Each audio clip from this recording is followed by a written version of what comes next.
ስለዚህ መሀል መሀል ላይ ይሄንን ብታስታውሳል።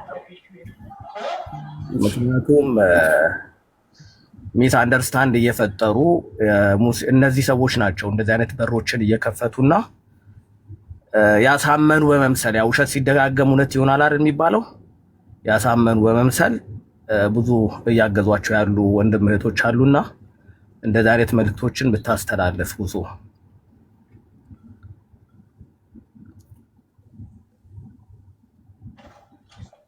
እና እንዳልኩሽ ነው።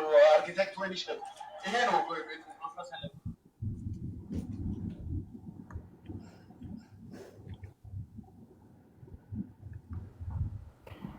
እሺ ይሰማል። መርሐባ ወንድም ወጥተህ ነበር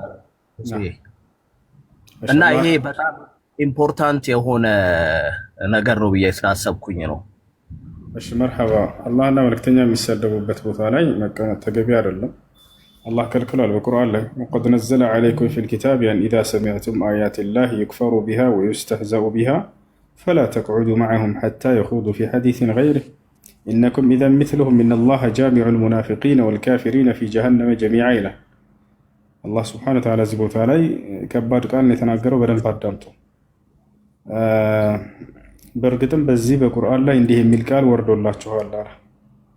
የአላህ አንቀጽ ሲላገጥባቸው ሲሾፍባቸው ከሰማችሁ፣ ሲካዱባቸው ከሰማችሁ ከነዚህ አላጋጮችና ሻፊዎች ጋር አትቀመጡ አለ። የአላህን ቃል ወይም ቁርአንን ወይ ሐዲስን አንስተው በነብዩ ሰለላሁ ዐለይሂ ወሰለም የሚሳለቁ ሰዎች ካሉ፣ የሚዘልፉ ሰዎች ካሉ እዚያ ቦታ ላይ መቀመጥ ተከልክሏል። ፈላ ተቅዑዱ መዐሁም አለ፣ ከእነርሱ ጋር አትቀመጡ አለ። ብትቀመጡስ ኢነኩም ኢዘን ሚስሉሁም፣ እናንተ ከተቀመጣችሁ የእነርሱ አምሳያዎች ናቸው አለ። ምን ብሎ ጠራቸው? መናፍቅ ወይም ሙናፊቅ ብሎ ጠራቸው። እነዚህ ልቡ ላይ ምንም ኢማን የሌለው ሰው ነው። አላህና መልእክተኛው ሲሰደቡ ቁጭ ብሎ የሚያዳምጥ ሰው። ኢነኩም ኢዘን ሚስሉሁም፣ እናንተ የእነርሱ አምሳያዎች ናቸው አለ። ኢነላሀ ጃሚዑል ሙናፊቂነ ወልካፊሪነ ፊ ጀሀነመ ጀሚዓ ለመጨረሻ ላይ እኔ አምላካቸው አላህ ሙናፊቅንና ከሃዲያንን በጀሃነም እሳት ውስጥ ተሰበስባቸዋለሁኝ አለ። ከሃዲያን ያለው ማንን ነው? ተሳዳቢዎች። ሙናፊቅ ያለው ማንን ነው? ቁጭ ብለው የሚያዳምጡት። አላህና መልእክተኛውን ከፍ ዝቅ የሚያደርጉ የሚሳደቡ ሰዎች ጋጠወጥ እዚህ ተሰባስበው በውይይት ስም ማለት ነው። ይሄ ውይይት አይደለም፣ ይሄ እንትን አይደለም። ታቻለር ነብይ አይሰደብም፣ አምላክ አይሰደብም፣ የመለኮታዊ መጽሐፍ አይሰደብም። ማንም የማንን ሊሰድብ አይገባም። በአግባቡ በስነ ስርዓት አነጻጽሮ መሄድ። ይሄ ነው ከአንተ ጋር ያለው፣ ይሄ ደግሞ ከኔ ጋር ያለው ነው ብለህ አቅርበህ መሄድ ማለፍ። ታቻለር መሐመድ እንዲል አድርግልህ ምናምን፣ ይሄ ተገቢ አይደለም። እንዲህ አይነት ቦታ ላይ የሚቀመጥ ሰው ካለ ይሄ ራሱን ይፈትሽ። ኢማን በልብ ውስጥ ምንም ጭራሽ የሌለ ሰው ነው። ለአላህና ለመልእክተኛው ክብር ያለው ሰው አላህና መልእክተኛ የተሰደቡ እዛ ቦታ ላይ ቁጭ አይልም በፍጹም።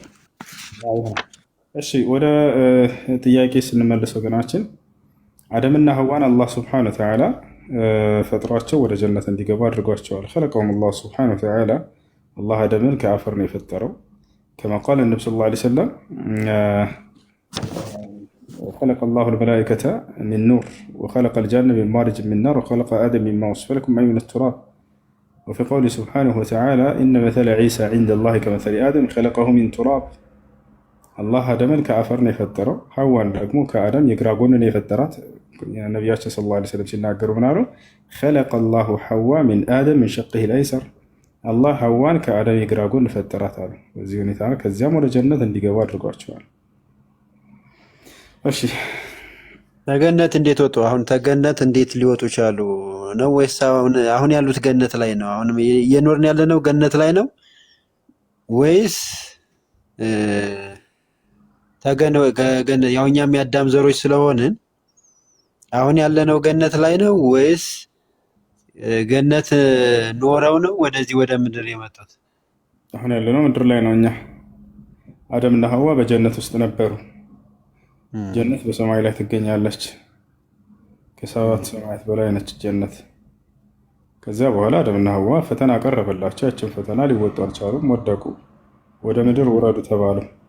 ቁልና ህቢጡ ሚንሃ ጀሚዓ፣ በሉ ሁላችሁም ወደ ምድር ውረዱ አላቸው። አላህ ሱብሓነሁ ወተዓላ ወረዳቸው። አሁን ወዴት ናቸው ከተባለ ወደ ጀነት። አንድ ሰው አንድ ሙስሊም በሚሞት ጊዜ ነፍሱ በገነት ትሆናለች አሉ ነብዩ ሰለላሁ ዐለይሂ ወሰለም። አርዋሑል ሙእሚኒነ ፊል ጀና አሉ። የሙስሊሞች ነፍስ በገነት ትሆናለች አሉ። እዛው መማር ፈተና ተፈተኑ፣ ወደቁ፣ ጥፋት አጠፉ።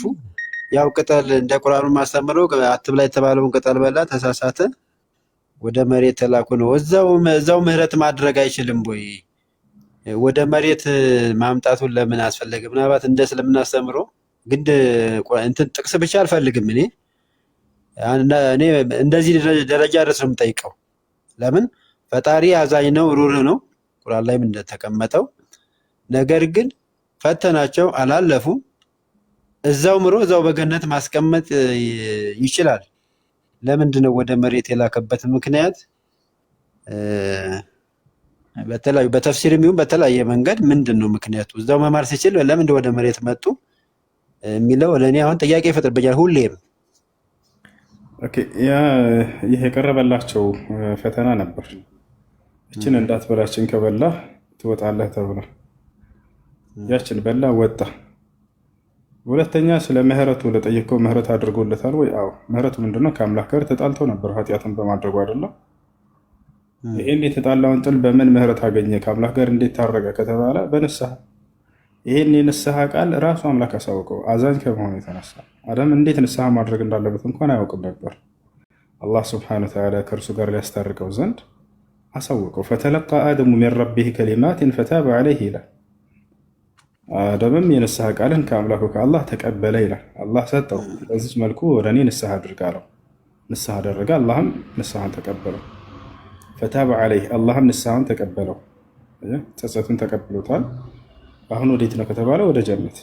እንዳውም አላህ መረጠው ሁሉ ነቢይ ሁሉ የመጀመሪያው ነቢይ ያደረገው ለራሱ ለሚስቱና ለሚወልዳቸው ልጆች ይመራቸው ዘንድ ያስተምራቸው ዘንድ የአምላክን ሕግና ስርዓት ወለቀድ አሂድና ሱመ እጅተባሁ መረጥኩትም ማለት ተመረጠ አለ።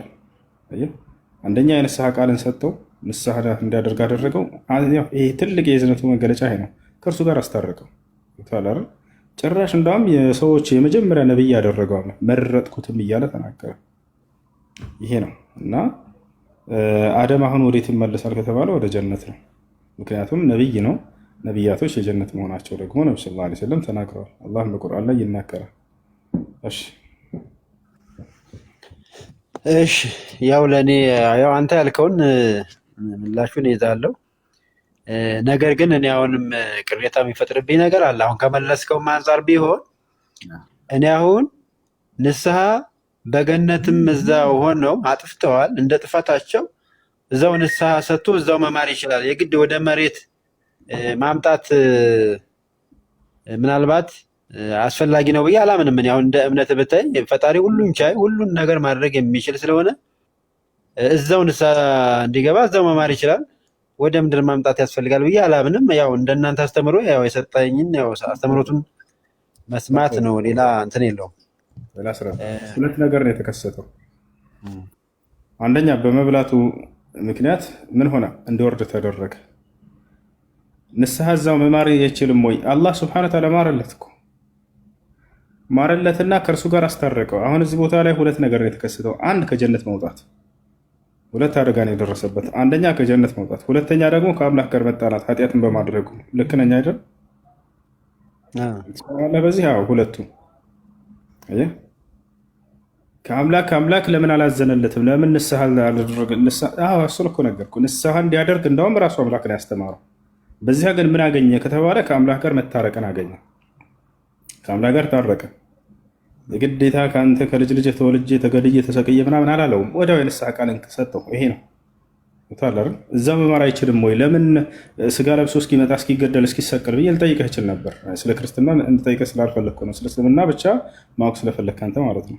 ታላር እንዳውም ቅልል ባለመልኩ አላህ ሱብሓነሁ ወተዓላ ምህረት አደረገለት። ከልጅ ልጅ ተወልጄ ተገድዬ ተሰቅዬ ምናምን አላለውም። እንደዚህ ወዲያው ንስሐ ቃል ሰጠሁት አለ። ፈተለቃ አደሙ ሚን ረቢህ ከሊማቲን የንስሐ ቃልን ወዲያው ከአምላኩ ተቀበለ። ወዲያው ንስሐ አደረገ። ያደረጋትም ቃል አንዲት መስመር ራሱ የምትሞላ ነው። ቃል ረበና ዘለምና አንፉሰና ወኢን ለም ተግፊር ለና ወተርሐምና ለነኩነነ ሚነል ኻሲሪን ማረለት። በቃ ጌታ ያላህ ሆይ ኃጢአት በመስራቴ ነፍሴን በድያለሁ፣ ይቅር በለኝ ዘንልኝ አለ። የማታዘንልኝ ይቅር የማትለኝ ከሆነ ግን ከከሰሩ ሰዎች እሆናለሁ አለ። አላህም ንስሐውን ተቀበለ።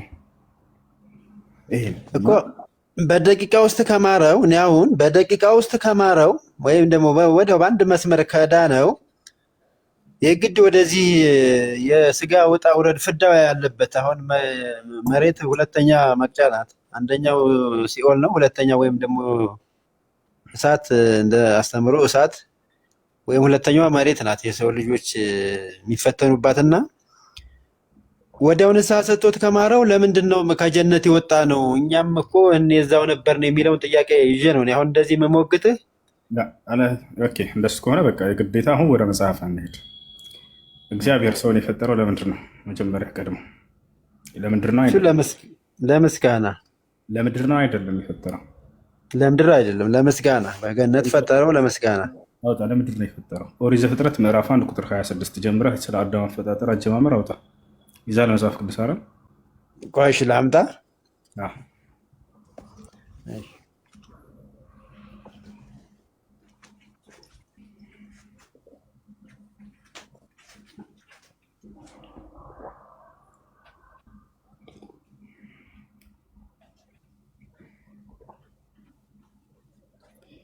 እንጠጣ ፎቶ ቢልአፊያ በቃ እኔ ልውጣ ኢንሻአላህ። በመሀል መሀል እቺን ነገር ብታስታውሳቸው ናለሁ እንዲገብተው ስድብ ላይ ለሚሳተፉ ሰዎች ብታስታውስ ለማለት ነው። ኢንሻአላህ ዱባይ እንገናኛለን። ወሰላሙ አለይኩም። ወአለይኩም ሰላም ወራህመቱላሂ ወበረካቱህ።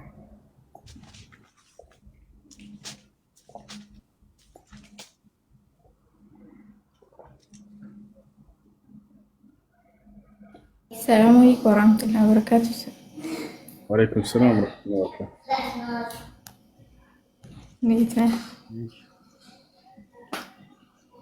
አንድ ጥያቄ ነበረ። አልሐምዱሊላህ። እሺ አባቴ በቅርብ ጊዜ ነው የሞተው እና ጾም አለበት ያለፈው ጾም ማለት ነው። እና በምን አይነት መልኩ ነው ማውጣት የምችለው? ነቢያችን ሰለላሁ ዐለይሂ ወሰለም መማተ ወዐለይሂ ቀዷ ሷመ ዐንሁ ወልዩሃ ሳይጾም የረመዳን ቀዷ ያለበት ሳይጾም የሞተ ሰው ቤተሰቦች ይጾሙበት። እናንተ የስም ቀዷ ማለት 19 ጾም ነው ያለበት እኮ ያን ምንም ሸርጥ የሚባል ነገር የለም። ዝም ብሎ ሰደቃ ማውጣት ነው። እሺ እንዴት ነው